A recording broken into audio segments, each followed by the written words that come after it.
ஸ்ரீமதே ராமானுஜாய நமக. திருப்பாவுப்பாசுரம் தான் பார்த்துட்டு இருக்கோம். குத்து விளக்கெரிய கோட்டுக்கால் கட்டில் மேல் மெத்தென்ற பஞ்ச சயனத்தின் மேலேறி கொத்துலர் பூங்குழல் நப்பின்னை கொங்கை மேல் வைத்து கிடந்த மலர்மார்பா வாய்த்திரவாய் மைத்தடங் கண்ணினாய் நீ உன் மணாளனை எத்தனை போதும் துயிலிழ ஒட்டாய்கான் எத்தனை ஏலும் பிரிவாற்றகில்லாயால் தத்துவம் என்று தகவேலோர் எம்பாவாய். ஆண்டாளும் தோழிகளும் பெருமாளை கண்ணன் அனுபவம் பெறுவதற்காக அவளை எழுப்பின்றிருக்கான்னு பார்த்துட்டு இருக்கோம். நப்பின்னையும் கண்ணனும் பள்ளி அறையில் ஏகாந்தமாக தூங்கிக் கொண்டிருக்கிறார்கள்.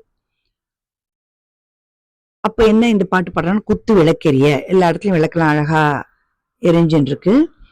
யானை தந்தத்தால் செய்யப்பட்ட கட்டில் மேல மெத்தென்ற பஞ்சசயனம். பஞ்சசயனம்னா 5 தன்மை கொண்டது அந்த மெத்தை.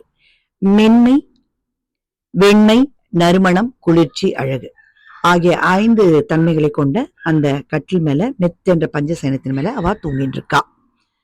மை தீட்டப்பட்ட கண்களையுடைய நப்பின்னையே, உன்னாலே பகவானை பிரிந்திருக்க முடியாது. இருந்தாலும் எங்களுக்கும் கண்ணனின் அனுபவம் கிடைக்க வேண்டும், கதவை திறந்து விடு என்கிறார்கள். ஆண்டாள் திருவடிகளே சரணம். எம்பெருமானார் ஜெயர் திருவடிகளே சரணம்.